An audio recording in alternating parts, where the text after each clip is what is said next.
Sponsors, yani nikimaanisha leo nataka kugozia sponsors kidogo.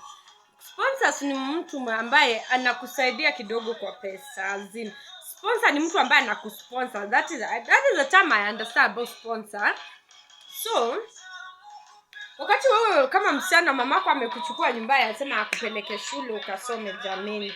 Amekufanyia kila kitu, vitabu, amelipa fees. Niko tu wakati alikuwa anakupeleka kwa shule alikuwa anajua anaweza kukata for your education, shopping and everything. But this is life that you have to go to school and find yourself. You're looking for sponsors because you need that we call small pocket money to take care of yourself, yeah? You cannot stay without such. Unajua hiyo pocket money hata mzazi akikupea atakupea chakula peke yake, hata kupea kila kitu. So, unahitaji sponsor. Tuseme sponsors are there. But why should you just look for sponsor instead of looking for boyfriend yako? Boyfriend yako can cater for your needs as well. And these sponsors or sugar daddies, siwezi sema ni wabaya ama ni wazuri. Some they are so helping as well. Siwezi sema ni wabaya ama ni wazuri. Wewe kama sponsor, wewe age of 70, 80, having relationship with that woman as in age of your daughter, your own daughter. What if it was your own daughter mwenye unava na affair na yeye? Utafila aje? Juu mimi najua wakati umepeleka mtoto kwa shule, hujampeleka atafute bwana, umempeleka asome, hujatafuta aende ashike baba yake, si hata bwana. Hujampeleka aende ashike bwana wako. You have sent that child to university, colleges or polytechnic to go and study, and knowing that you can cater for his everything that is supposed to be paid in school. That is the reason why I've taken him or her to university. So, anaenda napatana na vidosho huko wanamchanua watu wa shule ndio walishatangulia first year, second year na third year, fourth year. I mean when washamtangulia sasa yeye akiwa bado fresher. Anamuingiza box na anamwonyesha jinsi campus girls. This is how we do survive. Utafuta sponsor si kitu mbaya, ni kitu kingine mzuri. Hata niwaambie ni poa tu tena sana.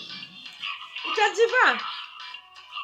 Kwa sababu sometimes siwezi sema sponsors ni wabaya ama ni wazuri. Mimi hata nimeshindwa kudiscuss hii topic. Lakini just wanna put some senses. Hata wewe married woman unajua bwana wako vile around 40 years atatoka outside marriage. But atarudi kwa ndoa. Hakuna mwanaume ambaye ataenda anameoa akose kurudi. They always come back to see their wife, come back to their wife and kids, to the family, to his family. Atabonda ram, mpe hiyo space. It is natural na nataka pia mwende. It is natural for a married man kutoka outside marriage around 40 years. Aende outside ajibonde ra, ajenjua alafu arudi. So, na hiyo age tena ndio age ni unapatanga wakienda kupata maslay queens wa shule wakiwa campus wanawaingiza box na masponsors wanatokea hapo, usishangai. But you know, I know ladies they don't know but if this man is married, because there's no marriage, there's no a man who discusses marriage when he found side chick or main chick. Akipata msichana mdogo mwenye amempenda hizi mwambie ameoneka, na hakuna venye utadig the person because you need the money that man has there. You don't need to know his status if he's married or not. He's ready to spend his cash on you. So what I can say is best kama ujui huyo mwanaume amemari ama wajitetee na ukweli pia ndio tujue.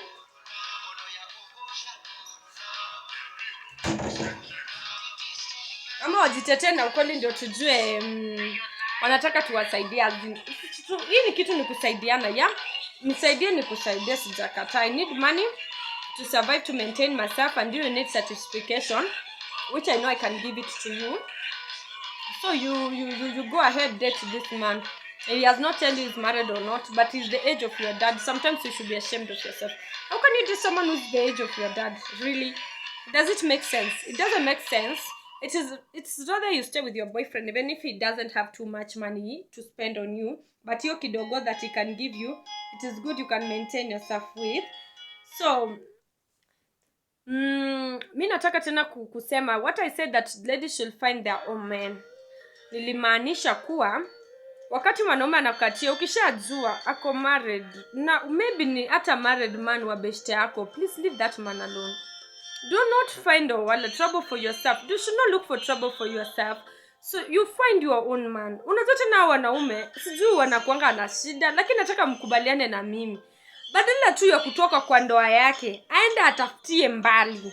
Kenya ni kubwa, enda Kisii, enda Nairobi, enda Mombasa, enda Kapsabet, enda Eldoret, Kanyaga, Kajiado, wapi, Mumias, Busia, Kakamega. Tafuta mahali penye utatoa, toa kitu mbali. Surely you find a married man just going after someone that is just near. Sasa si mdomo na mapua yenye si mbali.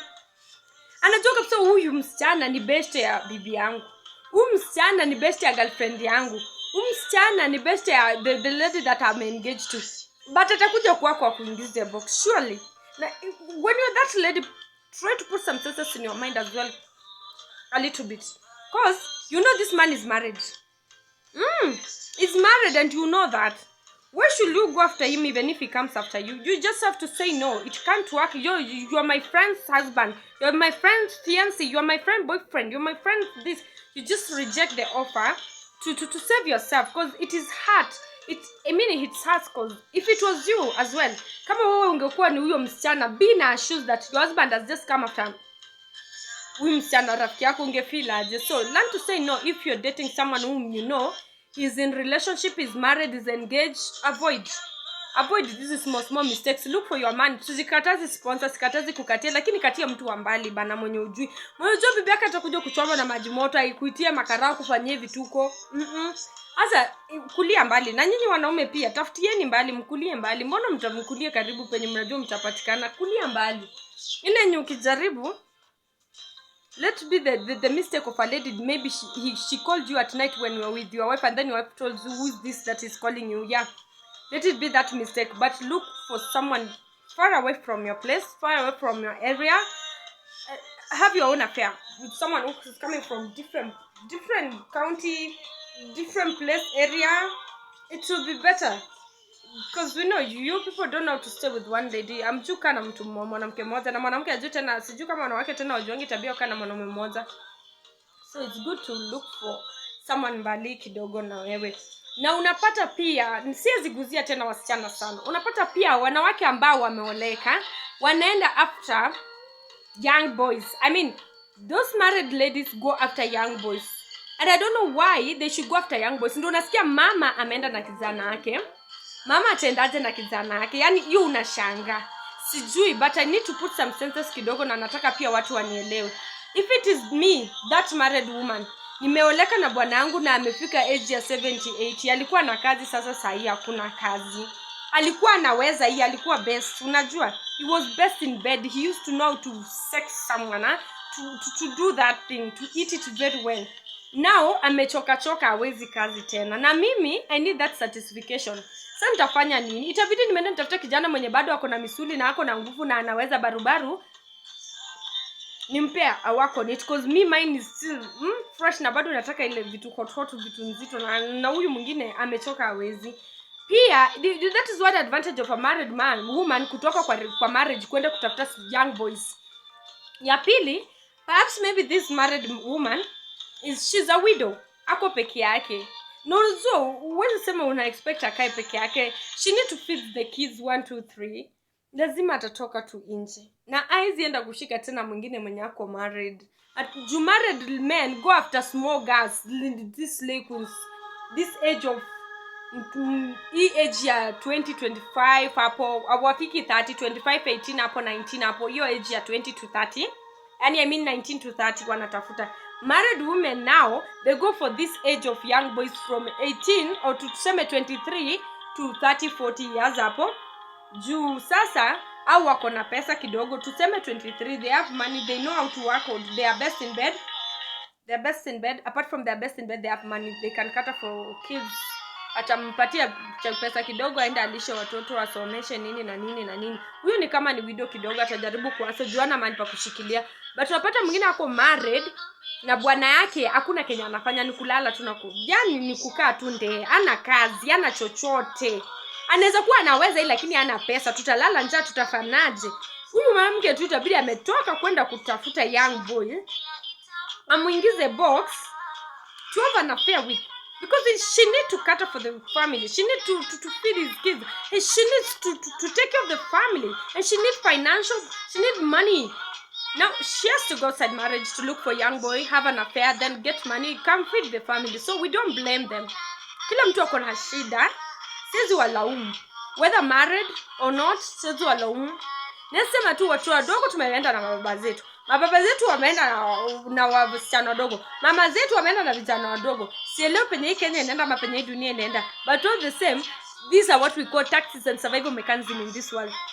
Mbona usi apply? Usibaki nyuma. Pia ukufa na kitu, die with something. Don't die with nothing. Kufa na title. Mbona usikufa na title? Nani alisema Nisa ziko taza. I'm a single mom. For example, una expect aje mwenye alinipia bola nilishibisha na akakanyaga kubwa kubwa akaenda. Mimi nimebaki hapa. Nitafanya nini? I'm an orphan. I have no one to go to. The sisters who used to stay with me, they are married and they have their own family. They cannot cater for my needs and my son's needs. I need to hustle. Where will I get that man that will marry me with my son? There's no man who's ready now for marriage. These days, marriage does not work. They just want to come and stay. They just want to adjust. Let me come, just I help you, help me, then you go. I have to go for that sponsor because he has money. He's ready to chop money, to spoil money with me. I have to go and find something to do. If it's that married woman, she's a widow, or who has a husband and his husband is jobless, he has to go and hustle to feed the kids. You cannot die of hunger when there's money to spend in this world. So unapata wanaume wametoka wameenda. Mwingine ametoka ameenda. But unapata sasa married women tena wako na shida mahali. So unapata huyu ameoleka kwa bwana vizuri, ameenda amepata bwana mwenye ako na kazi na pia ako na kazi. Akaenda akazaa mtoto wa kwanza, wa pili, wa tatu. Akatoka kwa ndoa akaachia bwana yake mtoto, ameenda kutafuta mwingine nje. Ameshikana na mwingine nje mpaka amesahau ndoa yake, ameenda kabisa. Sasa wakati bwana yake anataka kuleta mwingine, anaona kama ni big deal. Anarudi anamwambia huwezi kaa kwangu. Kwako wapi? Ni kwako. Ulishatoka ukaomoka ukaenda. Tunda unarudi unasema huko ni kwako. Shame. So ladies, have affairs. Yes, married men, married women have affairs. But when you're having affairs, you use this a little bit. Use a little bit of what we call sense. Because when you have sense, you should not leave that family. Yani you leave your family kabisa. In the name of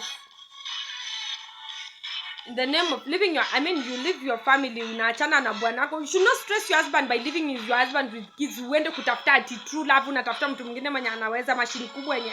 Unaenda kutafuta nini? You have a happy family. Why should you leave your family, go look for another man? You have a man in your house who is decent, has a decent work, he can give you children.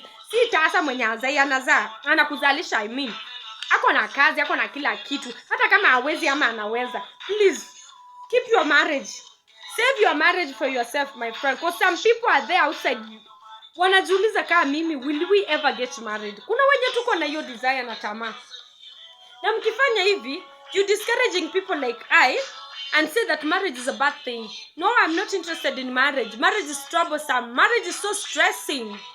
Utajipata upendi, utaki, una hiyo desire. Kwa sababu challenges zenye unasikia watu wanaongea na nini vitina mingi na 1 2 3 inafanya hata unajichukia na unachukia marriage. So even ndio nilikuwa nataka niseme kudiscussia sponsors, sugar daddy na sugar mommy, nimeguzia kila mahali. Marriage men wanatokanga kwa ndoa but wanarudi kwa mabibi zao hata waende miaka ngapi. Na kama ni wewe msichana umeshikilia bwana wenyewe, usikae naye sana. Na kama unajua kuna bwana, kaa fair kidogo. Treat huyo bwana, huyo bibi mwingine fair. Ambia bwana ajue mko wawili, wife na wewe. Kama ni chakula balance the whole akulete na apeleke kwa familia yake. Usimkwamie sana tu unasema unataka umkufie kabisa au bibi yake. Toa hiyo kitu kwa akili yako. Just erase it in your mind. You cannot stay with someone else who is married and you say you want to destroy his mind, confuse him to forget about his family and his wife. No, you cannot do that. You know, you're not supposed to do that. Have a little bit of what we call charity, that pity, and put yourself in that shoes. Because if that man left his wife and came to you, the same thing he can do to you. He can leave you and go for someone else.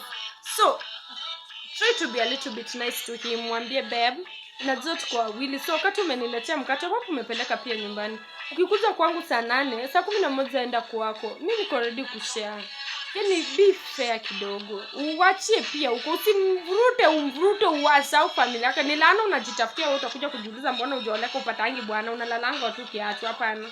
Please avoid those mistakes. and let's save ourselves, because najua siwezi wa advice niwaambie nikaa hapa chini sasa ni advice na niwaambie mimi siwezi kaa niwaambie ati msitafute sponsors, msitafute sugar mama, msitafute sugar daddy, msitafute nini main chick na side chick. Hizi vitu sasa Kenya iko hivyo, ni kubadilisha tu, tunabadilishana. Kuna main chick, side chick, kuna sponsor, kuna wife, kuna sugar mama, sugar daddy. We exchange kwa sababu dunia imeamua kuwa confusing, hata tujielewi tunaenda wapi tunarudi wapi. So kubali venye huko, lakini kama ni wewe, put yourself in someone else's shoes. Usichukue na ukwamie sana, kwamie kidogo, kiregesha aende huko akirudi kwako. Yani our treat both same, na ukaa hivyo utakuwa sawa, kwa sababu wakati mwingine Kenya unatendea dada yako ujui kesho ukienda kwa marriage ndio utatendewa. So we save our marriage by the way, we save our relationship. Men mtafutie mbali, wasichana pia ukijua huyu ni bwana ya mtu achana naye. Kama umejua tu ni wa fulani achana naye. Kama ni boyfriend ya fulani achana naye. Kama huyu ni bibi, kama huyu ni someone engaged husband, achana na yeye. Usitafutie karibu pia ladies. Kata. It's good to say no, because you know this guy is married, is engaged, is dating someone, is in a serious relationship. Just tell that man it cannot work out. It's not because I don't love you, but because I can't date you, because you are someone I know. You are someone husband, my best friend's husband, my best friend's boyfriend. Unamkataze tu atafute kwingine, si atafutie kwako. Wewe utungoje tu wako, Mungu atakuletea, mtafute. Hata pia wewe hunt mbali, usiant karibu. Usikatae kweli ati whether married or usikatae, lakini tafutia mbali. Una avoid mistakes za kuja kuchoma na maji moto na 1 2 3.